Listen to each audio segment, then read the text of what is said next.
20h sur les antennes de la télé Futur Média. C'est parti pour le sommaire de cette édition. Magal Touba Tivaouane se mobilise pour apporter aide et assistance aux talibés mourides en partance pour la ville sainte. L'association Sopé Al-Amin a procédé à la distribution de kits d'aliments pour les pèlerins. À Dakar, les transports en commun se font désirer en cette veille de Magal. Les populations éprouvent d'énormes difficultés pour rallier leur lieu de travail.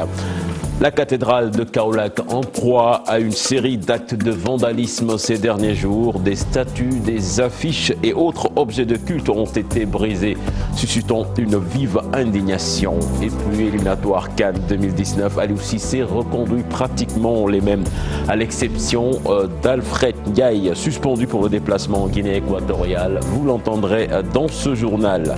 Le journal du Magal à suivre également dans cette édition. Une idée du menu qui nous attend avec Sarah Cissé qui est bien en place. Sarah Cissé, bonsoir. Bonsoir Cheikh Tidiane Diao, bonsoir à tous ceux qui nous suivent. Nous voici donc en direct de Touba pour le journal du Magal. Alors les titres ce soir, ce sont les chiffres de la Brigade nationale des sapeurs-pompiers. 63 sorties sur 172 victimes, 170 ont été sauvées, 2 ont malheureusement perdu la vie. On parlera aussi également toujours sécurité à Touba, la police qui s'active et met la main sur 276 personnes pour infractions diverses. La sécurité publique qui se dit prête à tout pour permettre aux talibés de faire le Magal dans la quiétude. Et puis prière du dernier vendredi avant le Magal de Touba. Les fidèles mourides sont venus d'horizons divers pour assister aux 2 rakas. Une prière qui s'est déroulée en présence du Khalif général des mourides mais aussi du chef de l'État Macky Sall. Et puis pas de train pour le Magal cette année. En revanche, le ministre en charge du transport ferroviaire annonce la réhabilitation du chemin de fer Dakar-Touba. Abdou Ndenessa le promet au moins une fois par semaine que le train donc quittera Dakar pour allier Touba. Voilà pour les titres. Cheikh Tidiane Diao, on se retrouve tout à l'heure avec beaucoup de plaisir. Alors rendez-vous est pris, Sarah Cissé. En route vers le Magal de Touba, Tivaouane qui se mobilise pour apporter aide et assistance aux talibés mourides. Les membres de l'association Sopé Al-Amin ont procédé à la distribution de kits d'aliments, une manière de participer au Bernais. Un geste vivement salué et apprécié. Cher Anta Diop, c'est la terre. Sur la route du Magal, Tivaouane, comme à l'accoutumée, se mobilise pour apporter aide et assistance aux pèlerins. Les talibés tidianes, regroupés au sein de l'association Sopé Serigne Abdou Aziz Sy Al Amin, distribuent des kits d'aliments bien fournis aux talibés mourides en route vers le Magal. Cette action est un élan de solidarité qui a été en fait une forte recommandation de Serigne Abdou Aziz Al Amin, qui de son vivant nous avait demandé à chaque fois que cet événement arrivait de nous mobiliser, de montrer à tous les musulmans que Dina Ji Ben la. C'est la 3e année consécutive que ces disciples de Serigne Abdou Aziz Sy Al Amin, qui comptent perpétuer le ndigal de leur guide religieux, s'activent ainsi. Cette recommandation, après sa disparition, était devenue pour nous, à la limite, même un héritage. Un bon disciple, quand il a un héritage entre les mains, doit se battre pour perpétuer cet héritage qui est en fait était contenu dans un message qui lançait un appel pour l'unité des musulmans, pour l'unité de toutes les confréries. Pour rappel, le défunt Khalif général des Tidjanes, Serigne Abdou Aziz Sy Al Amin, avait donné mandat aux talibés Tidjanes à l'occasion du Magal de Touba de se mobiliser aux côtés de leurs frères et sœurs mourides dans la mesure où, disait-il, l'islam est un et indivisible. Puis en cette veille de Magal de Touba, le transport en commun, véritable casse-tête pour les populations. Les bus se font très rares, ce qui empêche certains de vaquer correctement à leurs occupations. Reportage signé Thilo Mamadou Sam et Amadouba. Trouver un véhicule de transport à Dakar relève d'un véritable parcours du combattant. À quelques heures du grand Magal de Touba, les usagers ont du mal à aller et venir correctement. Depuis ce matin aussi, j'allais comme ça à l'hôpital. Mais il s'est trouvé qu'il y a un manque de cars. Tout le monde converse vers Touba. Et les gens rencontrent énormément de problèmes à ce niveau. Ce n'est pas seulement à l'occasion du Magal. Ça, c'est un quotidien, un vécu de tous les Sénégalais. Nonobstant cette situation, encore une fois, comme je le dis, c'est une situation qui est difficile, mais on est obligé de faire avec. Pour d'autres citoyens, le problème est la hausse du budget transport, mais aussi le danger auquel ils font face, surtout le soir. Pour ne pas arriver en retard au boulot, nous sommes obligés de cotiser pour prendre un taxi. C'est vraiment difficile en ce moment, et surtout le soir. Une situation récurrente que vivent beaucoup de Dakarois, surtout lors de grands événements tels que le Magal de Touba. Pour y faire face, les usagers trouvent des solutions. Comme je viens de la Médina, au lieu de dire Dior, là tu es obligé Ouest-Foire. Après Ouest-Foire, après Dior encore, tu as vu, il y a deux tarifs différents. Là où tu payes 200, tu es obligé de payer 300 ou bien il fait étape par étape. En tout cas, j'aurais préféré quand même qu'il y ait des réserves de cars ici, nous permettant de vaquer à nos occupations, que de rester là à attendre. Rareté des moyens de transport en commun, hausse du budget transport, des longues heures d'attente, entre autres difficultés que vivent les Dakarois à la veille de chaque grand Magal de Touba. Nous reparlons à présent de l'ouverture exceptionnelle de l'autoroute Ila-Touba pour le Magal 2018. Pour le secrétaire général des transports routiers du Sénégal, il existe plus d'inconvénients que d'avantages. D'après le syndicaliste Fallou Samb, avec l'absence de train cette année, ça va être le rush. Fallou Samb, que je propose d'écouter ses propos recueillis par Ahmadou Samb et Ousseynou Diama. Il y a des avantages, d'accord, mais il y a plus d'inconvénients que d'avantages. Comme vous le savez, cette année-ci, le train ne va pas partir à Touba, donc il y aura 60 000 personnes de plus qui vont transiter par la route. L'autoroute n'est totalement pas achevée, donc il y a beaucoup d'infrastructures qui restent, des signalisations, etc. Et que la hauteur de l'autoroute fait peur. C'est construit en pleine forêt, il a été trop élevé et que les glissières ne sont pas encore installées.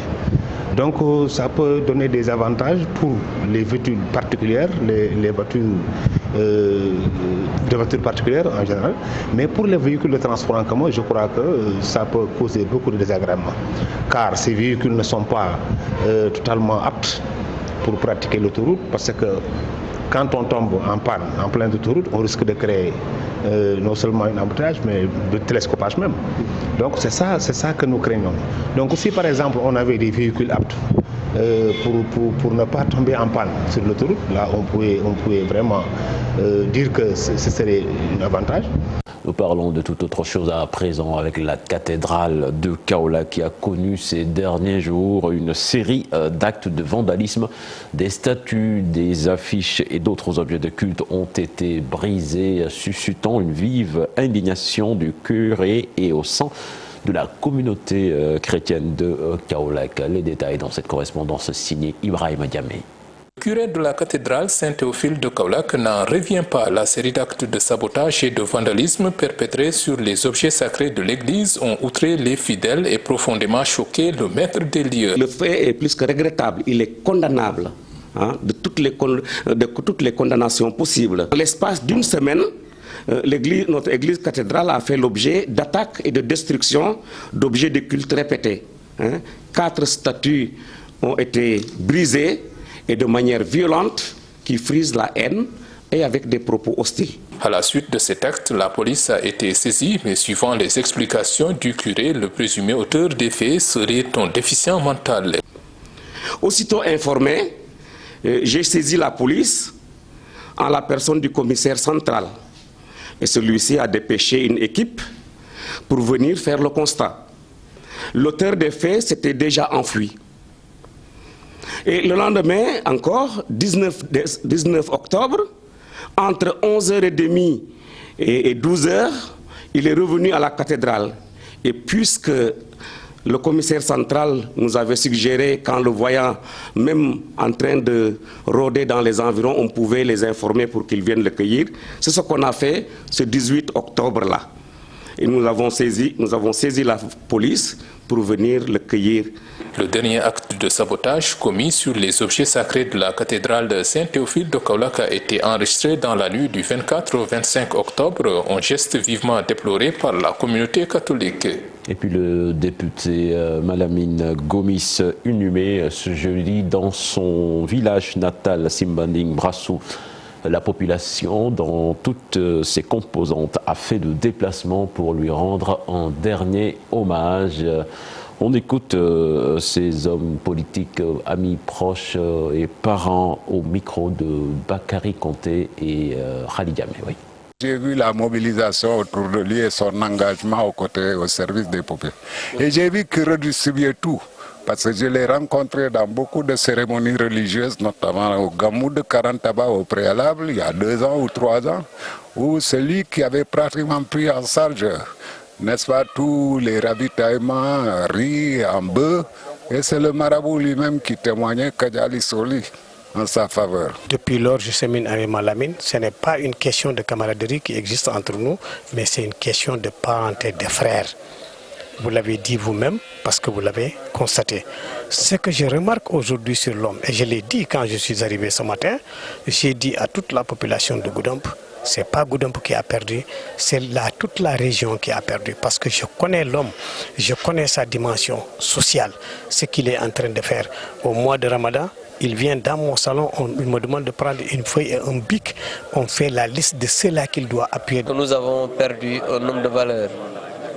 Nous avons perdu un digne fils de la Casamance. Nous avons perdu quelqu'un qui a toujours œuvré pour le développement de sa localité, de son patelin. Et aujourd'hui, quand tu viens ici à Simbari Brassou, voir la foule qui l'accompagne, tu peux comprendre aisément que c'était un homme bien, que c'était un homme humble et que c'était un travailleur. Malamine était un ami, était un compagnon, était un confident. Nous avons partagé des moments extrêmement importants. Je crois que nous ne restions pas 2 ou 3 jours sans se parler. Et c'est pour cela que je souhaite toujours garder cette image d'un homme vivant et dynamique. Et qu'il soit un exemple pour ses amis, pour ses collègues.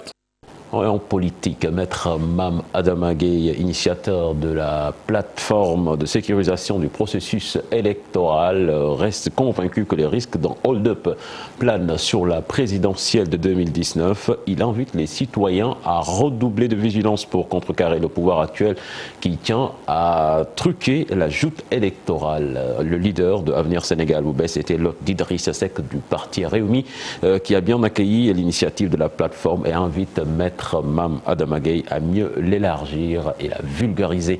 Je vous propose de l'écouter.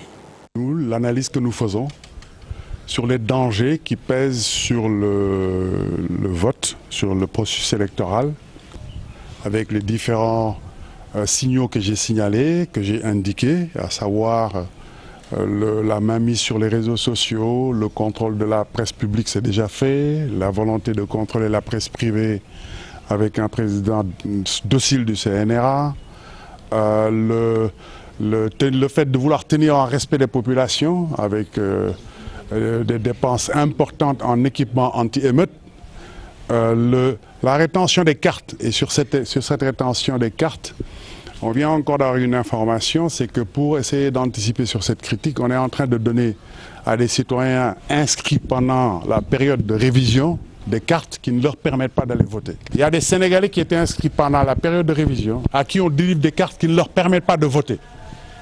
Donc j'attire l'attention des Sénégalais. Si vous étiez inscrit pendant la période de révision et que vous allez retirer vos cartes, vérifiez avant de donner votre récépissé que votre carte vous permet effectivement de voter. Si ce n'est pas possible, ne prenez pas les cartes qui ne sont que de simples cartes d'identité. Ça, c'est un point parce qu'on sait qu'aujourd'hui, on m'a donné un exemple, le docteur Jean-François Dienne qui m'accompagne a une de ses relations qui a reçu une carte qui est arrivé chez lui, s'est rendu compte qu'il ne peut pas voter avec cette carte. Mais il avait déjà déposé son récépissé.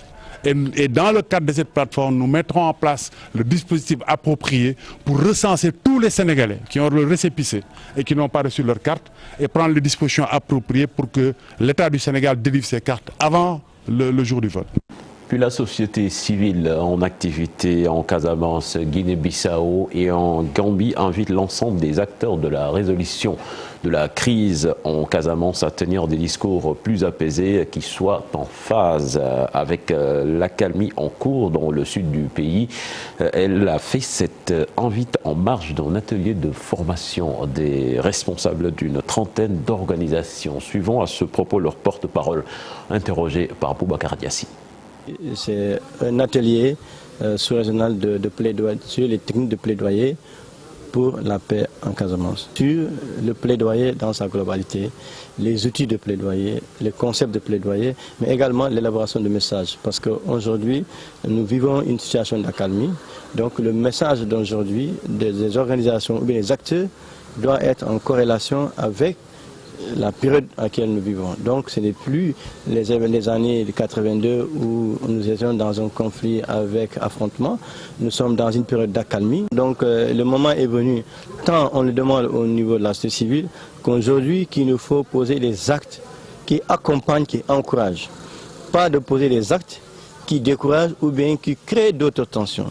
C'est la même chose que nous demandons aussi aux acteurs, à savoir l'État du Sénégal et le MFDC. Et puis le comité de pilotage du programme pour le développement économique du monde rural réunit ses membres. Objectif, l'actualisation du Procodem et la mise en place de stratégies de mobilisation de ressources. Le Procodem a pour mission d'aider les collectivités locales à sortir de la pauvreté. Pour le moment, il est implanté dans 3 régions du Sénégal. Alassane Sow, le directeur de cabinet du ministre de la Gouvernance territoriale, en parle au micro d'Al-Hassan Ba et Mohamed Dian. Tout ce travail qui a été fait de partenariat a permis de mettre, je dirais, en priorité ces axes qui sont aussi partie du plan Sénégal émergent et notamment la transformation économique du Sénégal. Cela veut dire quoi la transformation économique? C'est un terme un peu compliqué, c'est-à-dire qu'il faut que le Sénégal réussisse à ajouter plus de valeur à ses produits. Il y a en Casamance, à certaines saisons, on m'a souvent dit et j'ai vu qu'on marche pratiquement sur des tapis de mangue, mais par contre le Sénégal doit importer de la pulpe de mangue. Pourquoi ne pas faire cet effort de transformer sur place, de donner enfin des revenus plus décents aux jeunes, aux femmes au Sénégal. Et donc voilà les discussions que nous avons. Et donc il y a 3 régions, mais il y a beaucoup de régions aussi au Sénégal et nous espérons évidemment étendre cette approche à l'avenir. Mais il faut bien commencer et donc il est très important d'avoir déjà désigné, choisi des priorités. Nous aux Nations Unies, nous sommes là pour accompagner et travailler main dans la main avec le gouvernement du Sénégal. Les 3 régions, c'est les régions nord, centre et sud. C'était plutôt Christophe Yvetot, le représentant des Nations Unies. À Linguère, les membres du mouvement Jolof En Marche réclament la départementalisation de Dara. Selon eux, c'est le seul moyen de sortir la commune de l'Ornière. Ils demandent au ministre de l'Intérieur de porter cette doléance auprès du chef de l'État. Je propose d'écouter là-dessus Idrissa Samb, le président du mouvement, interrogé par Modoumbaya. Nous allons tout faire sur le plan politique pour être dans les instances de décision. Nous allons parler avec nos frères et sœurs élus parlementaires pour qu'au moins qu'ils essaient de véhiculer notre message. Nous allons parler avec notre ministre qui est aussi le ministre du département, qui est une personnalité, afin qu'il prenne en charge aussi ce combat. S'il y a lieu, nous allons demander une audience au président de la République pour que demain, qu'il essaie de diriger la région de Jolof, le département de Dara. Nous allons essayer de solliciter une audience, mais nous allons aussi essayer d'être très radical. Ça, ce n'est pas des menaces. La population sortira d'abord pour faire une marche de protestation. Tout Dara, tout Jolof sortira dans les rues pour protester. Mais aussi, la solution la plus radicale, nous n'écartons même pas une grève de la faim. Pour qu'au moins la région du Jolof naisse et le département de Dara.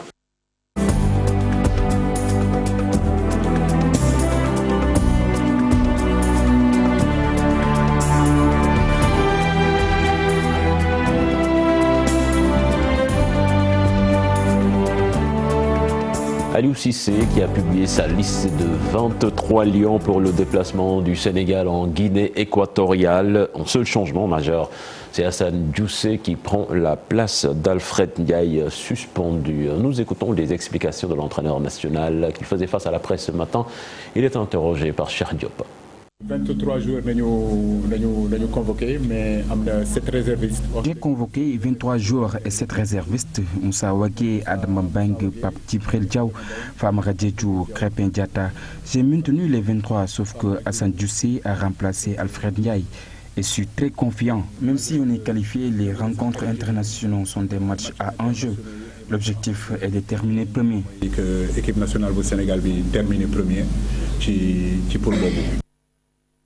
C'était Ali aussi, c'est l'entraîneur national. Fin de la première partie de ce 20h ici à Dakar. La suite à Touba avec le journal du Magal. Sarah Cissé, vous êtes bien en place. L'antenne est à vous.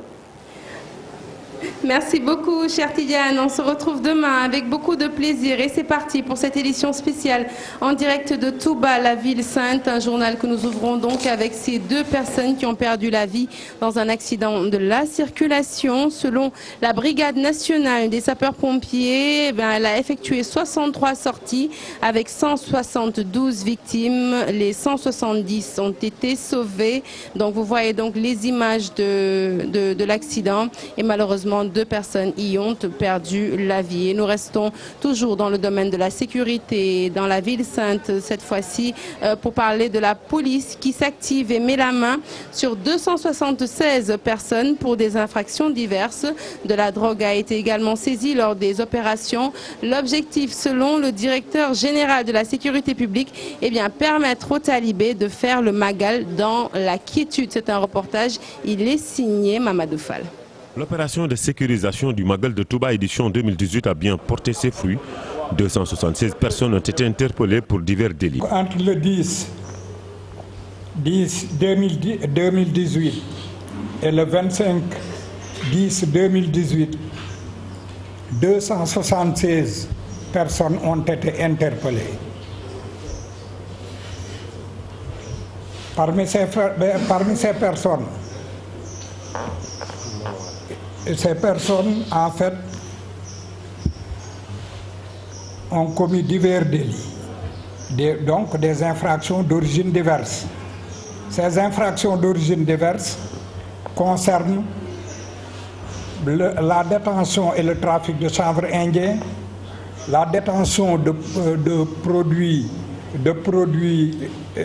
barbituriques.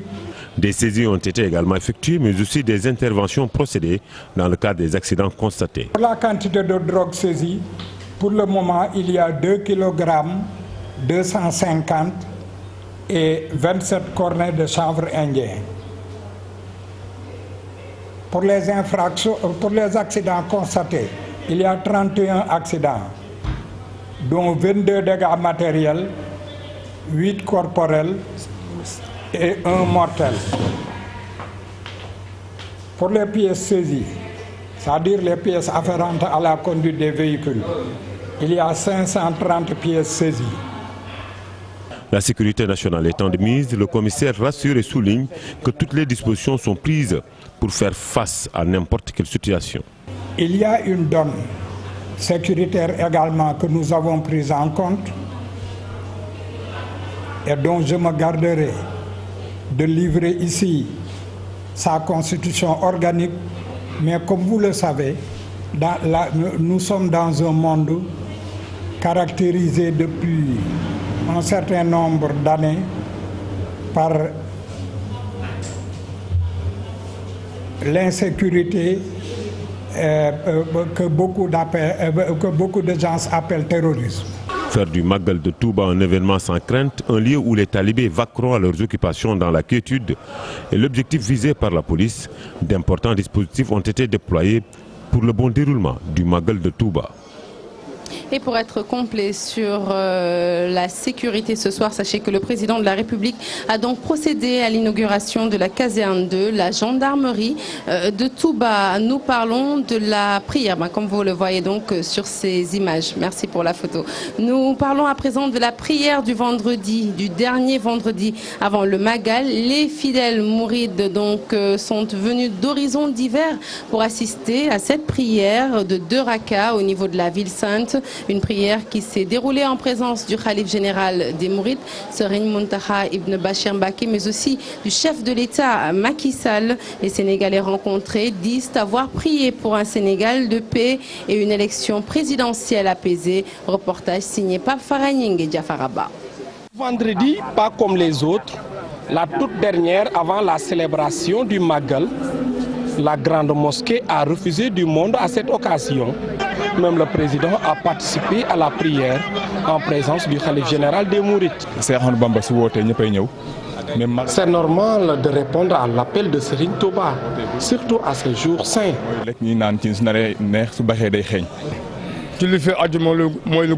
Vendredi est un jour spécial pour prier. À part la Mecque, Touba vient tout juste comme une ville sainte. Nous croyons à Serigne Touba et ce vendredi avant Magal est une opportunité pour se purifier et se faire pardonner.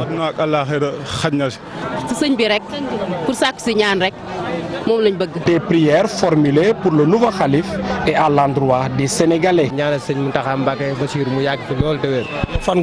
J'ai prié pour Serigne Mountakha Bassirou Mbacké. Je viens de Dakar pour assister à ce dernier vendredi.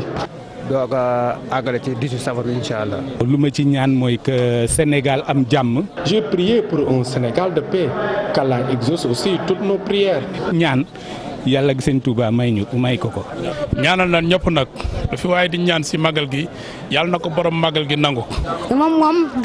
Ce Magal est très spécial avec l'accession de Serigne Mountakha Mbacké au Khalifa. Ça fait des années que je n'ai pas assisté à un grand Magal. Mais cette année, c'est très facile. Les fidèles mourides ont aussi prié pour des élections apaisées. Nous allons vers des élections et nous prions aussi pour une élection apaisée. Serigne Touba a déjà prié pour ce pays. Rien ne va se passer. L'élection présidentielle qui arrive va se passer sans problème, Inch'Allah. Le meilleur va gagner, ainsi la vie continue. Une prière dirigée par Serigne Mohamedou Mamoun Bousso en présence du chef de l'État Macky Sall et du Khalif général des Mourides, mais aussi de nombreux musulmans venus d'horizons divers. Faragning, merci. Et puis sachez qu'avant de quitter la ville sainte de Touba, le président Macky Sall donc a effectué une série de visites de courtoisie auprès des chefs religieux, notamment chez Serigne Abo Mbacké Falilou. Nous y reviendrons certainement dans nos prochaines éditions. L'invité de ce soir, il s'agit de Serigne Cheikh Abdou Lahat Mbacké Gaïndé Fatma, président de la cellule culture et communication du Grand Magal de Touba, que nous accueillons sur ce plateau. Serigne Cheikh Abdou, bonsoir. Bonsoir Sarah. Alors, c'est un plaisir de vous recevoir sur ce plateau comme chaque année. Première question, 124e édition du Magal de Touba. Nous allons peut-être démarrer par les dispositions qui ont été prises à 48 heures de cet événement multidimensionnel. Oui, comme vous avez pu le constater, à 48 heures du Magal, je crois que l'effervescence bat son comble dans toute la ville de Touba. Et toutes les dispositions ont été prises pour que les pèlerins puissent passer un Magal dans de très bonnes conditions. Suite aux différentes réunions des CRD qu'on a organisées, et on a tenu également une réunion d'évaluation mardi dernier pour voir l'état d'avancement des préparatifs. Et je crois que jusqu'à présent, donc, tout se passe bien, même si on peut noter peut-être par-ci et par-là donc, quelques couacs liés notamment à la distribution de l'eau. Ouais, donc, nous recevons énormément de plaintes par rapport à cela. Mais sinon, pour l'ensemble des autres secteurs, tout se passe très bien. Du côté également du comité d'organisation, toutes les activités qui avaient été planifiées, on a pu les dérouler sans aucun problème.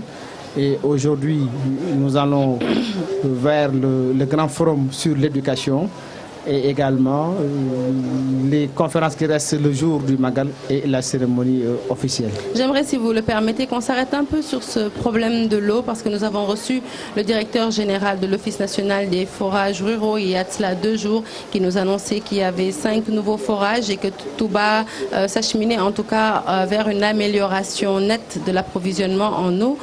Aujourd'hui, nous l'avons constaté effectivement sur le terrain et vous venez de le confirmer, vous avez reçu beaucoup de complaintes par rapport à l'eau. Selon vous, c'est une situation conjoncturelle due à l'affluence des pèlerins ou finalement ce n'est que l'arbre qui cache la forêt? Je crois que c'est plutôt une situation, disons, structurelle, puisque la ville de Touba en temps normal compte près de 2 millions d'habitants.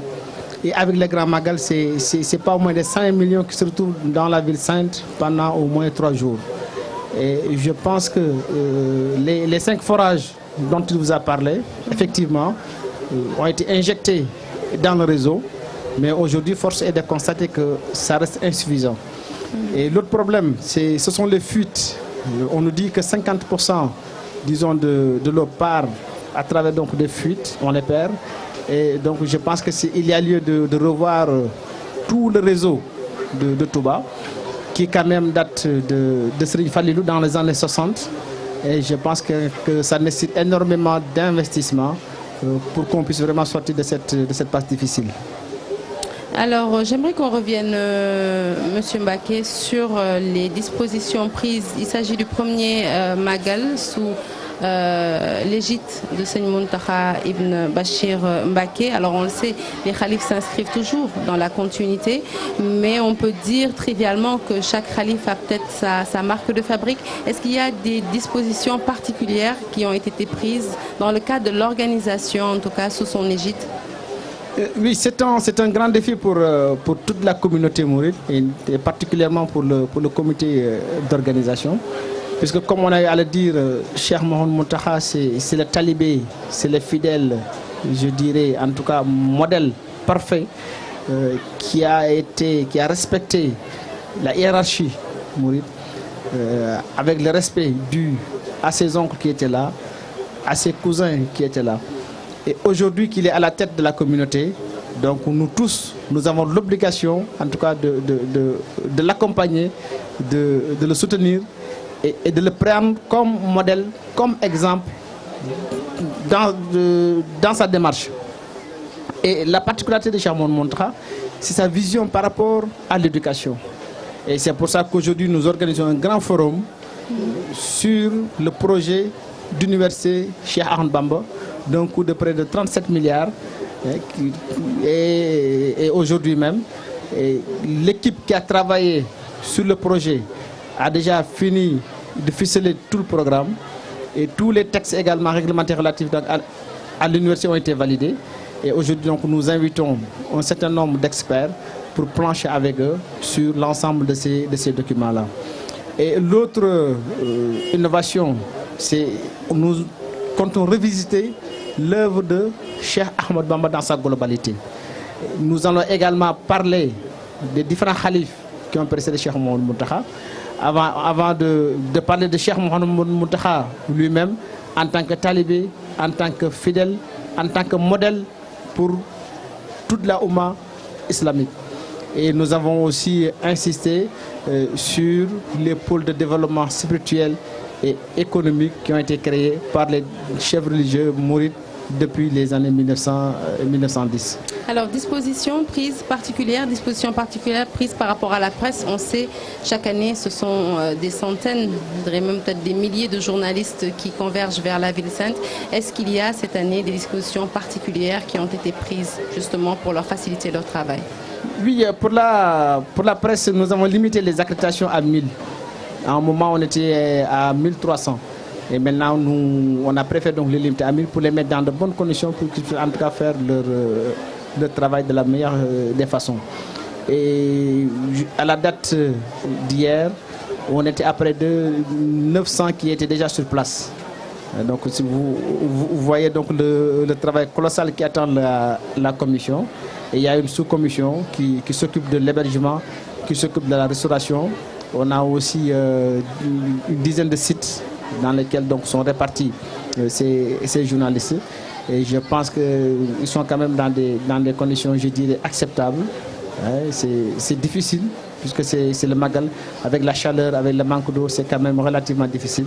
Mais la commission fait de son mieux pour atténuer toutes ces difficultés-là. Alors, nous allons parler de l'actualité à présent, Serigne Cheikh, par rapport à la sortie assez musclée, on l'a constaté, du porte-parole du Khalif général des Mourides, Serigne Cheikh Bass Abdou Khadre Mbacké, donc, qui condamnait fermement toutes ces dérives verbales constatées sur les réseaux sociaux. Est-ce que vous pensez, comme lui, qu'il est aujourd'hui temps de sévir? Absolument. Et il faut rappeler que cette sortie fait suite à la plainte du comité d'organisation au niveau donc du CNRA. Et nous avons écrit pour dénoncer ces dérives et qui, je pense quand même, ont atteint, disons, un niveau, je dirais, inquiétant. Et nous avons même dit que ce sont des dérives qui sont de nature à troubler l'ordre public. Puisque si rien n'est fait, si le législateur ne sévit pas, si la loi n'est pas appliquée, il se peut qu'il y ait des fidèles qui soient tentés de se venger eux-mêmes. Et ça installe tout le pays dans l'anarchie, ça installe donc le chaos dans le Sénégal, alors que nous sommes dans un pays de droit. C'est pour ça que nous avons préféré dans un premier temps porter plainte. Ensuite, nous avons bloqué leur accréditation. Ça, c'est de notre ressort et nous avons pris donc nos responsabilités. Et le porte-parole du Khalif général des Mourides, à juste titre quand même, a dit halte, il est temps d'arrêter tout cela. Puisque les moyens, l'arsenal juridique pour freiner ces dérives existent. Et ce sont et je pense quand même que maintenant au niveau, en tout cas au législateur, de prendre toutes ses responsabilités pour que cela cesse. Et je pense que nous sommes dans un pays de maslaha, nous sommes dans un pays de soutura, mais quand même il y a des limites à ne pas dépasser. Justement, bonne transition. Est-ce que vous êtes dans la logique pour pardonner? Il ne m'incombe pas au moins de pardonner. Moi, ce qui était ma responsabilité, c'était de porter plainte, d'alerter. Ma responsabilité également, c'était de bloquer les accréditations. Et maintenant, c'est aux autorités, disons, religieuses, le porte-parole, le Khalif général. Donc, c'est à eux qui représentent la communauté mouride, c'est à eux de pardonner s'ils jugent que c'est comme ça que ça doit se passer. Le chef de l'État... Mais juste pour ajouter que qu'en islam, le fidèle qui se répand, il est pardonné. Mais l'une des conditions du pardon, c'est que ce qu'il a commis, le délit, qu'il ne le reproduise pas. Et nous voyons que les gens commettent ce genre de délit, demandent pardon et le réitèrent une nouvelle fois. Donc également, quand même, je pense qu'il y a lieu de se poser des questions. C'est relativement facile d'offenser la personne, de demander pardon et de revenir donc le lendemain de l'offenser encore. Alors, le chef de l'État vient de boucler sa visite à Touba. Quel bilan tirez-vous de ces 24 heures passées ici dans la ville sainte? C'est un bilan extrêmement positif. Vous avez vu l'accueil que les populations ont réservé au chef de l'État. Vous avez également entendu le discours du Khalif général des Mourides qui a dit que le président de la République a fait des investissements de l'ordre de 70 milliards à Touba.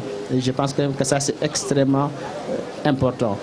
Et je pense que en tout cas ce qu'il a terminé en disant que je te confie à Cheikh Ahmed Bamba. Et donc, justement, comment faudrait-il apprécier cette déclaration du Khalif général du Mouride? Il faut l'apprécier à sa juste valeur. Quand celui qui représente Serigne Touba sur terre, quand celui que nous appelons Serigne Touba vous dit je vous confie à Serigne Touba, mais ça veut dire que vous êtes dans les grâces de Cheikh Ahmed Bamba. C'est la seule lecture qu'on peut en faire. Tout le reste, ce ne sont que des déductions, des supputations. Mais je pense que personne ne peut douter de la sincérité de Cheikh Mohamed Mountakha. Quand il lui dit je te confie à Cheikh Ahmed Bamba, après avoir, disons, en tout cas, faire une déclaration relative aux différents investissements que le chef de l'État a fait à Touba, ça veut dire que c'est un satisfait. Et quand un saint est satisfait et qu'il vous dit je vous confie à Dieu, je vous confie à Cheikh Ahmed Bamba, il ne peut y avoir deux ou trois interprétations. Parce que c'est à la suite d'un satisfait qu'il le confie à Serigne Touba. Ça veut dire que, en tout cas, ta rétribution, c'est Cheikh Ahmadou Bamba lui-même qui va s'en occuper. Dernière question, elle concerne l'ouverture de l'autoroute Ila-Touba. De nombreux usagers, en tout cas, à 48 heures, disent qu'ils ont constaté effectivement d'énormes progrès grâce à cette autoroute. Comment appréciez-vous cette infrastructure? Je pense également que ça a permis, en tout cas, de désengorger l'ancienne route qui passe par Thiès-Diourbel. Et peut-être ce qu'il faudrait demander à ceux qui prennent l'autoroute, c'est de rouler doucement. Puisqu'aujourd'hui, c'est comme s'il y avait un concours. Les gens arrivent, ils disent, moi j'ai fait 1h30, l'autre vous dit, j'ai fait 1h45, un autre vous dit, mais il y en a un qui a dit, c'est vrai que ça change les 4 ou 5 heures qu'on passe. Absolument. Mais l'objectif, c'est pas de rouler plus vite que les autres. Absolument. L'objectif, c'est d'arriver à Touba sain et sauf en toute sécurité. Donc prenons l'autoroute, mais en tout cas, roulons doucement. Merci beaucoup Serigne Cheikh Abdoul Ahad Mbacké Gaïndé Fatma, donc, qui a été notre invité ce soir et que vous retrouverez tout de suite après moi dans l'édition Xibar qui sera présentée donc par Fatih Dieng. Et c'est bonne transition justement pour parler de l'ouverture de l'autoroute à péage Ila-Touba depuis hier et jusqu'à vendredi prochain, uniquement donc pour le Magal, parce que l'autoroute est encore en chantier. Mame Biram Diouf est passé par là, reportage. L'autoroute à péage Ila-Touba ouverte aux usagers jusqu'au 2 novembre à 0h pour les besoins du Magal. La décision des autorités pour faciliter ainsi le transport saluée aux chauffeurs d'être prudents sur la route. Ils doivent rouler tranquillement sans se précipiter. Les chauffeurs doivent penser à leur sécurité et aussi des passagers. De grâce qu'ils n'augmentent pas les tarifs, d'autant plus qu'ils peuvent rouler sur le péage gratuitement.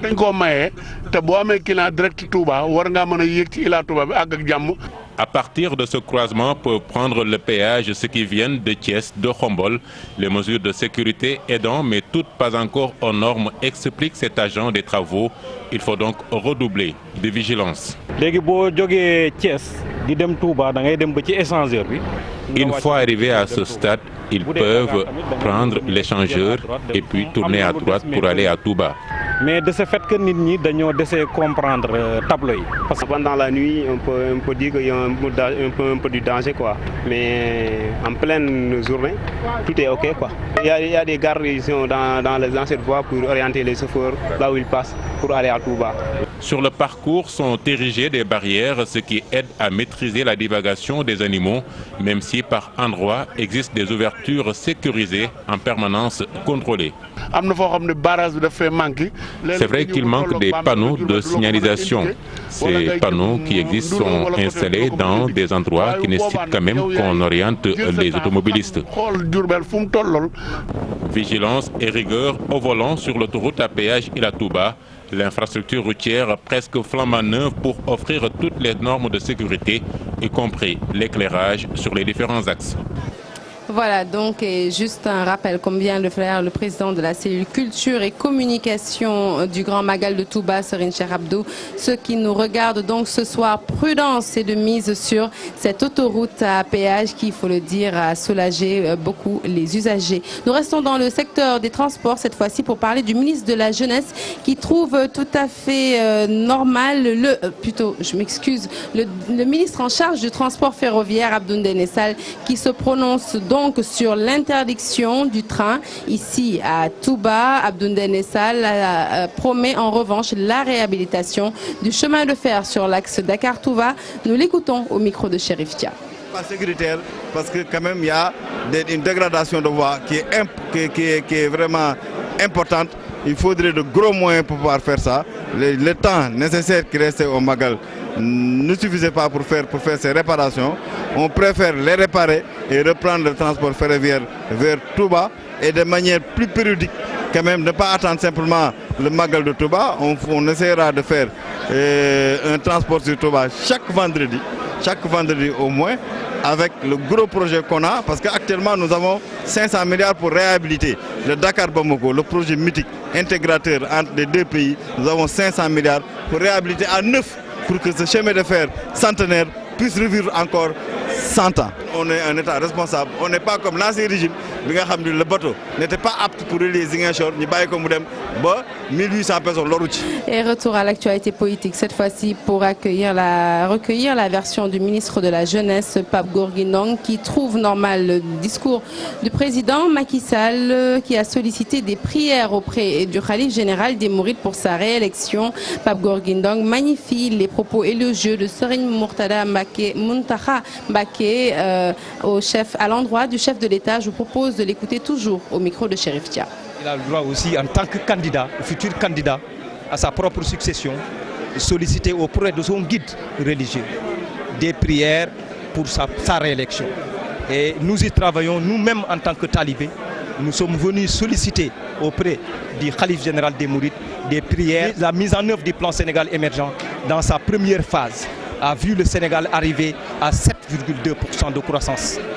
Mais aussi de permettre aux Sénégalais, dans tous les secteurs et domaines, d'avoir véritablement des bons en avant. Même, il faut reconnaître que dans le discours du Khalife général, a recommandé le chef de l'État au guide spirituel qui est Khadimou Rassoul. Et contrairement au ministre de la Jeunesse, Maître Alhadji Amadou Sall, lui dénonce la gouvernance partisane du chef de l'État. Le membre du comité directeur du PDS faisait partie de la délégation des libéraux reçus par le Khalife général des Mourides. Nous l'écoutons au micro de nos reporters. Au cœur de l'État, il n'y a que le clan, la famille et les amis. Le moment est peut-être venu pour nous tous de nous arrêter un instant et de réfléchir un tout petit peu et de penser aussi au peuple sénégalais. Parce que le président de la République devrait être une rencontre entre une ambition et une espérance. L'espérance des Sénégalais en des jours meilleurs, l'espérance des Sénégalais en un futur tourné sur eux-mêmes, qui rencontre l'ambition de quelqu'un pour travailler exclusivement pour les Sénégalais et non pas pour les amis, la famille et le clan. Allez, nous parlons de la célébration du Magal. Magal donc qui sera également célébré à Jannatul Mahwa, le quartier général des Tchantakoun. Cette année, leur guide Cheikh Béthio Thioune a casqué fort pour l'achat de milliers de bœufs. La principale nouveauté donc, c'est l'élargissement des activités jusqu'à la région de Diourbel. Chérif Dia et Ahmed Niang se sont rendus au QG des Tchantakoun. Reportage. Leur nombre est impressionnant. Un troupeau de bœufs à perte de vue, c'est l'œuvre de Cheikh Béthio Thioune. Le guide de Tchantakoun apporte ainsi une nouveauté dans la célébration du Grand Magal de Touba. Cette année, le Cheikh a installé des cuisines à Diourbel. Conscient de l'importance de cette terre du mouridisme, où Serigne Touba a passé ces 15 dernières années sur terre, où Serigne Salim Mbacké a vu le jour, s'est dit que cette année, il va commencer à installer des cuisines à Diourbel. L'étape de Diourbel vient s'ajouter au dispositif habituel. Près d'une centaine de cuisines installées à Jannatul Mahwa et ses quartiers périphériques. La distribution des bœufs et des condiments aux bénéficiaires se poursuit. Vous assistez à la distribution des condiments au niveau des cuisines qu'on appelle les Santian et aussi des Dara de Serigne Béthio particulièrement aussi. En ce moment, nous sommes avec 93 Santian. 93 Santian dans Touba et environ. Voilà. Chaque Santian, il y a un lot qui doit partir là-bas. Lot de bœufs et de condiments. Pour les bœufs, c'est 7 bœufs par Santian. Pour les condiments, par exemple, si on prend le riz, il y a 8 sacs de riz qui doivent y. Pour la pomme de terre, vous avez 10 sacs, l'oignon 10 sacs, ainsi de suite. Ici, on tient bien compte de la qualité des produits distribués. Raison pour laquelle le Cheikh a mobilisé une équipe de vétérinaires chargée du suivi sanitaire des animaux avant la consommation. C'est du coq au dromadaire. Donc toutes sortes d'espèces sera bien scruté, bien inspecté avant d'être utilisé pour le Magal. On les scrute chaque jour pour voir, pour déceler potentiellement s'il y a des cas de pathologie, des cas de stress, des cas de fatigue. Et là, s'il s'avère que nous avons ces cas, ces animaux sont isolés du lot pour répondre aux critères de normes que doivent répondre aux animaux destinés au Magal de Cheikh Ahmadou Bamba. Cet acte hautement symbolique du guide de Tiantakoun participe à l'action de grâce de Serigne Touba envers son créateur, tout le sens du Grand Magal.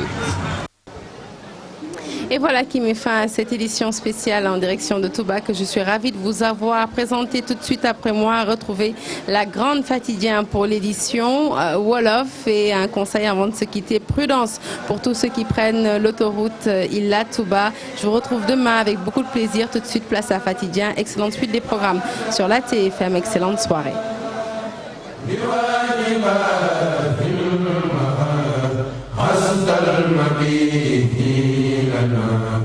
فارقته